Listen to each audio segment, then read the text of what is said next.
السلام عليكم ورحمة الله وبركاته دمان قيارته سود هذا ومر كله برنامج كله برنامجنا maanta insha Allah taala waxa ku qaada dhigi doonaa arrin ka soo cusboonaaday xagii soo galootiga laanta socdaalka iyo immigrationka dalkan Mareykanka arrinkaas oo ku saabsan dadka soo galootiga ah ama darbi ka booda ahaadaan ama visa ku imaadaan ama qof qaxooti lagu keenay waxa ahaadaane Donald Trump iyo xertiisa ayaa waxay isku dayayaan in ay dadkaas haddii ay qaataan lacagta cayrta inay ka hor istaagaan inay qaataan deganaanshaha rasmiga ah ee green cardka marka arrinkaas insha Allah taala qodobkaas ayaan ku eegi doonaa programkeenan maanta haddii aad nagu cusub tahay nagu soo biir oo kooxda ka soo mid noqo haddii aad hor noola joogtayna like and share the video waan ka mahad celinaya aan ku bilaabay waxaa bishan 20keeda la dhaqan gelin doonaa hadduu ilaahay idmo ama la soo gudbin doonaa sharcigaas oo ah dadka cayrta qaata in aysan xaq u lahaan doonin inay qaataan green cardka sharciga rasmiga ah ee joogtada dalkan haddaba arrinkan horey ayaa waxa u sameeyey madaxweyne Donald Trump madaxweynahaas markii uu horey u sameeyey 2020kii tookadiisii hore oo uu madaxweynaha ahaa ayuu sameeyey waxaana dhacday in markii Joe Biden uu la wareegay 2021kii talada dalka Mareykanka ayaa waxa uu joojiyey dhammaan qodobkaas iyo sharcigaas isaga ah Trump ayaa waxa uu sheegay in arrinkii uu rabo inuu dib u soo celiyo maadaama qashinka uu ku daray madaxweynihii isaga ku xigay oo ahaa Joe Biden xilligiisii haddaba arrinkaas waa arrin adag dadka qaxootiga ku soo galay dalkan Mareykanka waxaa badanaa ay u baahan yihiin inay guri helaan guri dawladeed waxay u baahan yihiin inay kaar caafimaad ay helaan waxa ay badanaa qaataan kaarka cuntada maadaama aysan shaqaynin dadkaas oo dhan waxa ay u keeni kartaa buu leeyahay sharcigan marka la fiiriyo caqabad 20 bishan ayaa lasoo hordhiciisa uu soo bixi doonaa 18 bisha September 2026kana uu dhaqan geli doonaa sharcigan isaga sida uu sheegay madaxweynaha iyo maamulkiisaba marka Biden xilligiisii sharcigan uu ka noqday Trumpna xilligan uu hadda uu joogo dib ayuu cusboonaysiin ugu sameeyey sharciga isaga ahaa marka sharcigan yuu affect gareyn doonaa ama yuu saameyn ku yeelan doonaa waxa uu saameyn ku yeelanayaa dadka darbi ka boodka ah dadka viisaha ku imaaday oo guurka lagu keenay oo kale dadka xuquuqda u leh in ay qaataan lacagaha cayrta dadkaas oo dhan xaqna waa u leeyihiin oo de shaqo ma hayaan dalka waa ku cusub yihiin howlahooda waa iska adag yihiin haddana wuxuu rabaa inuu kusii adkeeyo marka madaxweynaha ayaa waxa ay ku eedeynayaan qolyaha u dooda arrimaha soo galootiga immigration advocateska la yiraahdo ayaa waxay ku doodayaan arrinkan in uu keeni karo in dad wax ay xuquuq u lahaayeen oo dowladda federaalka ah ee Mareykanka ay xuquuq ugu lahaayeen uu ka hor istaagi karo dad waxaa jira hataa waxay leeyihiin ilmahooda inta ay ku dhasheen US citizen ay yihiin iyaga laakiinse haysta sharciga ugu yar dalka ee I-94ka marka sharcigaas yar haddii uu haysto qofka oo hadhowna uu rajo ka qabo ama uu dareynayo in uu qaato green cardka waxa ay dowladdan hadda jirta iyo xukuumadda hadda jirtaba ay ku adkaysanaysaa waa in qofka uu isku filnaadaa markuu isku filnaanshadiisa waa in gurigiisa uu kiraysan karaa bay yidhahdeen waa in cuntadiisa uu iibsan karo waa in kaarkiisa caafimaadka uu dabaran karo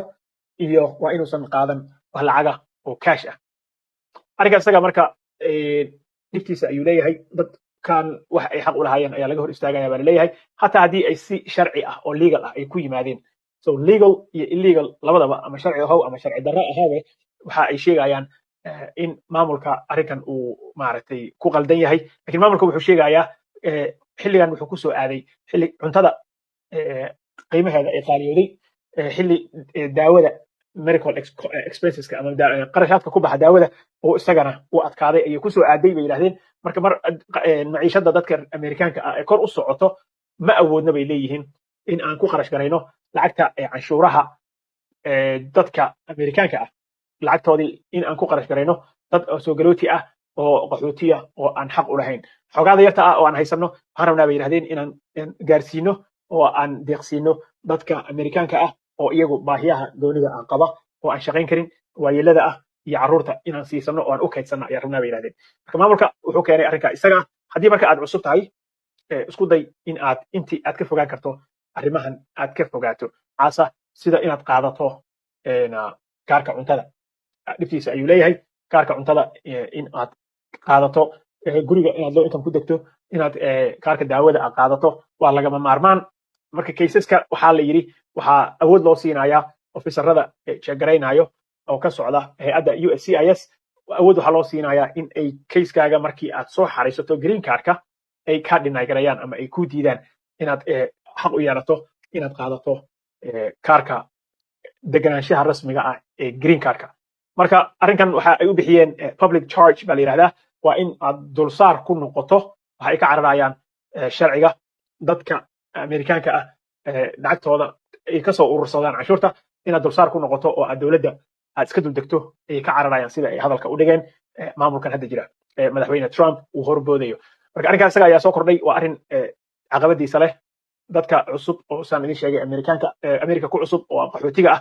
arrinkan in laga hor istaago dad badan ayaa ku doodayo in uusan maaragtay fiicnayn in arrinkan sidan u dhacdo oo qaxootiga ay xaq u leeyihiin iyo in qaxootiga ay maadaama dad cusub ay yihiin oo dalkan aan shaqana ma bilaabin, systemkiina aan fahansanayn, gawaari aan iibsanin, inay iyagana la rabo in arrinkan aan laga hor istaagin as long as mar haddii ay ku yimaadeen baa la yidhi si sharci ah oo legal ah oo dalka la keenay in ay arrinkan uu saameyn ku yeesho ayaa ka cararaynaa bay yidhahdeen. marka qaxootiga iyo soo galootiga iyo dambika boodka iyo dadka xaasaska lagu keenay oo viisaha ku imaaday, hataa carruurta waxaan u malaynaya 11 wixii ka weyn oo viisa ku imaaday oo waalidka ay keeneen, iyaga naftooda qayb ayay ka noqonaysaa. laakiin qofka haddii ay arkaan inuu shaqaysanayo oo uu isdaberi karo, dabar cala nafsak, haddii aad isdaberi karto bay yidhahdeen ama aad diyaar u tahay inaad isdaberto, programkan waan kusoo dhaweynaynaa si legalna oo sharci ah ku timaaday dalkan. marka arrinkaas ayay soo kordhiyeen nimanyo. arrinkaas waa arrin caqabadiisa leh oo dadka kule Amerikaanka ah oo dee Amerika jooga soo galay oo si sharciga ku soo galay caqabad weyn ku noqon doonta. arrinkaas ayaa maaragtay ka soo kordhay arrimaha soo galootiga. si ilgooniyana waa ay ku hayaan awoodda dadka go'aanka iska leh green cardka qabixinayana aad baa loo badiyey oo waxaa loo siiyey awood in ay dadka soo apply gareeya green cardka arrimaha noocan intay dib uga fiiriyaan ay u diidi karaan inay qaataan dhalashada. marka arrinkaas ayaan rabay inaan idinka dabageeyo. dhammaantiinba haddaad inta ila soo gaartayna waa idin mahadcelinaya. wasalaamu calaykum waraxmatullaahi wabarakaatu.